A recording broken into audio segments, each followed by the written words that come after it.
Good afternoon, folks. It's 4:21 p.m. Today is Tuesday, and we had another choppy garbage day. So it's best not to trade these kind of days. When you see a heavy chop in the morning, you step aside, right? As usual, that is our theme, right? So I haven't traded. I traded in the morning, one or two trades, and then I haven't touched it. I came back after 3 p.m. and I couldn't find anything because price was still balancing in the morning range. So I did not take any trade except one trade. I took it in NQ, but I'll tell you later on. So today one side will win. That was my theme today, that one side will win today, the way price behaved yesterday, back and forth. But I think due to this Ukraine stuff, I think there is no decision yet today. I thought today one side will control, which actually they did, but in a range. I was expecting nicer move. So NQ buyers did it today. They held it pretty well. ES was mixed, but NQ pretty much buyers held it today. So now, due to overnight move, we have no choice but keep neutral mindset and be open to catch the winner side. Overnight is suggesting up move, past sellers are suggesting down move right of the open. So 61 was the line in sand for sellers. So 61 basically held ES entire day to the downside. However, overnight up move, and intraday levels held ES to the upside. We discussed this scenario in Discord. In pre-market there were 3 to 4 scenarios we discussed, and then scenario 1 for the shorts at 61, that played out. Scenario 2 was long from 39 to 40 area, that played out. And then scenario 3 was breakdowns basically, and scenario 4 I think was breakout above 61. And there were 5 scenarios, but it didn't happen, I guess. So but anyway we discussed 4 scenarios in the Discord, and three of the scenarios happened. But unfortunately I couldn't take any of it except the scenario 1 from NQ, not in ES. I skipped ES for a reason. NQ I did it, and that's pretty much it. Because NQ moves when there is no decision. NQ moves at least few points. ES barely moves.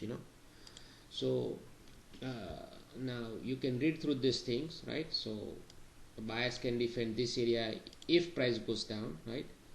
And all these things, strong breakouts. I'm all discussing all these things here. Same thing. NQ similar to ES, breakout above Globex high. Buyers will do everything in their power to take price to this, right? So tomorrow if price goes higher, this could be the potential target or max for the day.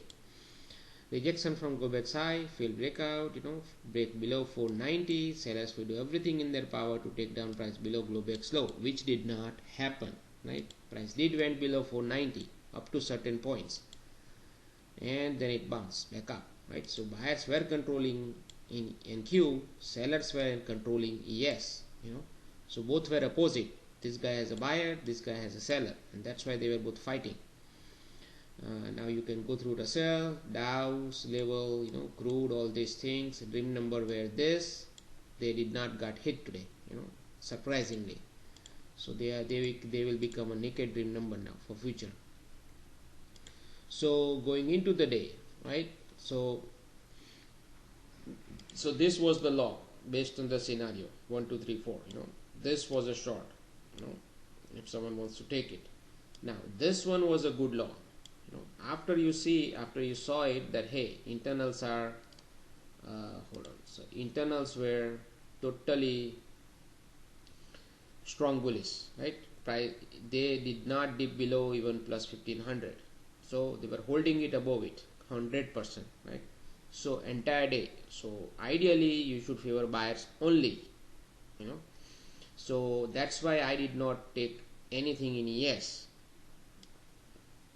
Now this one was a valid long. I did not take it, just because the way price was doing back and forth. I was not comfortable doing this fading stuff, But it was supporting buyers, that's for sure. That's why it's a valid long after doing 1 2 3 trials here, right, which is this, and it's holding it, you can take a long, you know? And then at here, when price started chopping out, you bail out your shorts, you know, and then wait, and then when this failed breakdown, then it break, then you can see there is a balance and breakdown, right? But by that point, buyers were controlling this market in ES and NQ at based on this, you know, whatever we discuss in this call. So I have to come up with an intraday control shift. So control shift were around, I think, 53 at that point, or 54, and NQ was 224.90 earlier, and NQ held it, and then there is a breakout here, right? ES also had a breakout, so then control shift become 54 here, and then NQ, I think it was still 490 at that point. And then during intraday, I said at this point around, maybe I think around 1040 or so, that 478 and 505 to observe in NQ, and at the same time I think ES was also somewhere around this area, you know, 54 or so. So that was a 505 breakout trade right here that I took it, you know, and then I shorted in the morning from this area in NQ, you know, and then I took a profit at this VWAP, you know. That was planned trade. Because I knew there were some buyers that can come from here, but I choose not to take this long and this long, you know. And then this breakout I took it, and then during this time I was at lunch, so I did not get to participate in this down move, but this is a valid setup because at that time control shift was moved up to 522 and ES 54. So the moment it break down below it, like in this way, both of them together below control shift, you can go with the flow and you can target this area, you know, and in Q you can target this area, you know, and then you can manage accordingly, right? So when the price came down here, internals, you can see it, ED was still holding higher, right?